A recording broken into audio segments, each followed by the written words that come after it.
It's a pleasure to be here today. I came in from London last night, and gosh, who knew it was going to be warm? It's not something I'm used to at all. In any event, the university is always happy to have me come out to events like this. Unfortunately, it means I have to bore you for 45 seconds with a reminder of who we are, and so I've got two slides that do that. One is just to remind you that Royal Holloway's been involved in information security and cybersecurity research and teaching for a very long time. We had basically the world's first MSc degree in information security, and we still have more than 95 PhD students and 450 master's degree students at any given time, and that's just in one of our academic departments. And it turns out security is breaking out all over on campus, whether it's social psychology, geography and geopolitics, mathematics, and all these other academic departments. It's a core part of our mission as a university. The institute that I head up is something that the university has invested in the last couple of years, which is an effort to draw together many of these different disciplines around campus and try to project that expertise into the market to help companies and to help governments who want to try to get to grips with problems in the here and now. Now, the good news is that this is my last slide. The bad news is I'll probably be talking for a long time about it. So you might as well just get used to that slide. It's not going to move terribly far. But in trying to think about the challenge for today, which is what are the challenges that we're facing in cybersecurity as broadly conceived, I thought these were the ones that came up for me. First, of course, the Internet of Things. The Internet of Things. In the sense that every electronic device we own, and some devices that we don't think of as electronic devices, now seem to want to be connected, or we seem to want them to be connected, or vendors are telling them that we want them to be connected to everything else that we own and to servers and to things of that nature. Unfortunately, as more and more of these devices have come onto the market, we've all recognized, as the last speaker so thoughtfully pointed out, there's very little security in the Internet of Things. It's a mess. It's an absolute disaster area. It's not just a disaster waiting to happen, it's a series of disasters that are already happening and they're only getting worse. And when I think of the Internet of Things, I think of just anything that's connected. So I also include autonomous vehicles or even non-autonomous vehicles in this realm.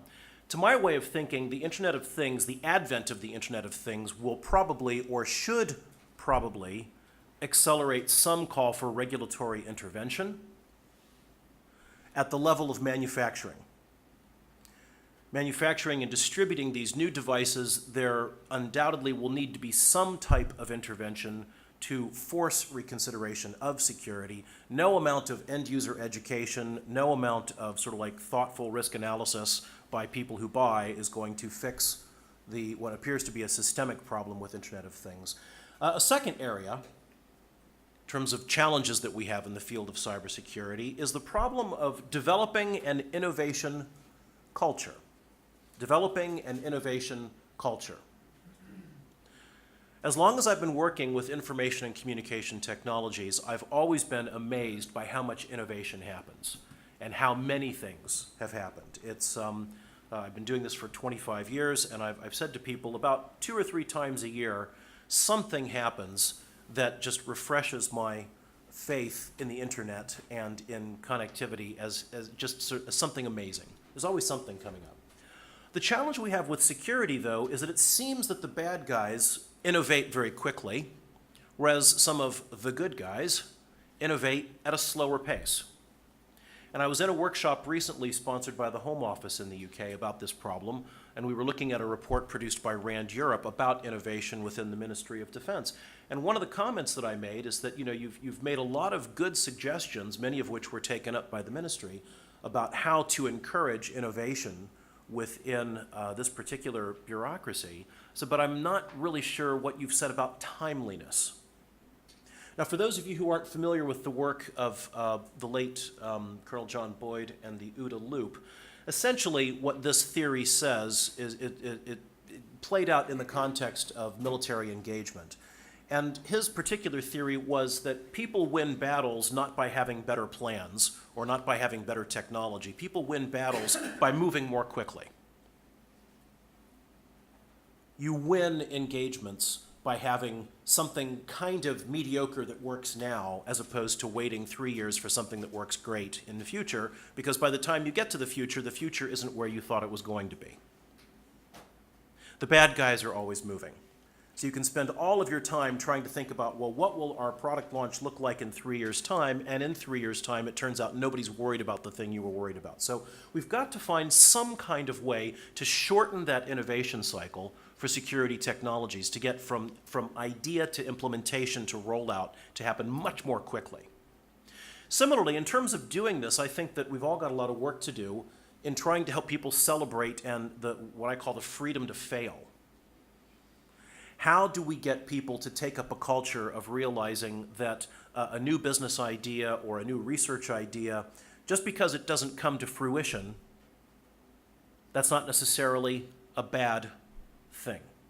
I was talking to some people who run innovation hubs in Israel recently, and one of the people supervising a group of businesses says, if I have 20 new candidate businesses who come in 1 year and 12 months later, if all 20 of them have failed, I count that as a success. Because for me, success is not about increasing the percentage of success over all of my projects. For me, success is finding some small group of successes in a larger portfolio, so long as they happen quickly.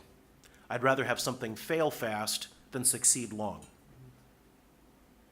Similarly, human factors. It's becoming more and more clear, and I'm seeing more and more realization even at the end user level, at the CISO level, at the Chief Information Security Officer level, in the end user community, that human factors are one of the least understood problems in cybersecurity. There's much more work to be done, much more work that must be done to design products and services in a manner that secure use is intuitive. And similarly, to design products and services in a way that makes it difficult to use them unsafely. It's very difficult to drive a car with the door open. You don't get very far without the car giving you 2,700 different alerts about your door is open. Why is the door open? A bell's going off. I don't want to move this car. Oh, the door. We know that. It's intuitive. On the other hand, the ways that we address the internet, the ways that we address connected devices, present us and present end users with information or don't present them with information so that they're not really making risk decisions. They're simply blindly plowing ahead. Similarly, even with products and services that are offered to security professionals, even with products and services that are offered to engineers, technologists, computer scientists, I suggest there's a lot of work to be done in trying to reconsider how security information is presented to those users as well. My last two things here, one of the things that I'm seeing more discussion of is a concern about attacks on data integrity. Not just about exfiltration or theft of secrets, theft of private information, identity theft, whatever that is, but the idea of attacking information in such a way that we no longer have confidence in the data that we own.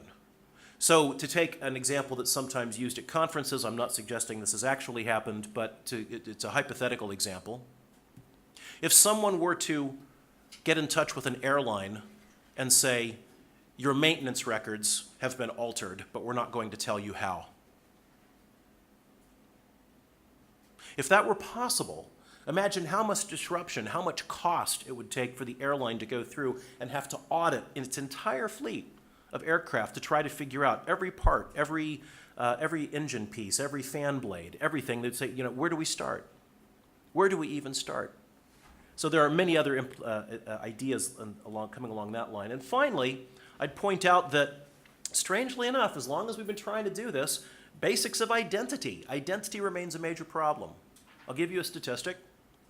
The Office of National Statistics in the United Kingdom recently, for the very first time, came up with statistics about cyber crime and fraud. And by their estimate, in a 12-month period, in a single 12-month period, they estimated that there had been 1 million events of cyber-enabled fraud committed on victims in England and Wales, so that's just 95% of the UK. 12-month period, 1 million events that produced an economic loss of greater than zero but less than £1,000. Criminals are mining the long tail for fraud targets. And how are most of these accomplished? Simple. We still live in an age when fundamentally we don't know who we're talking to when we use any form of electronic communication. And that is a major problem that if we can't get to grips with it is always going to be a problem. And I look forward to our discussion.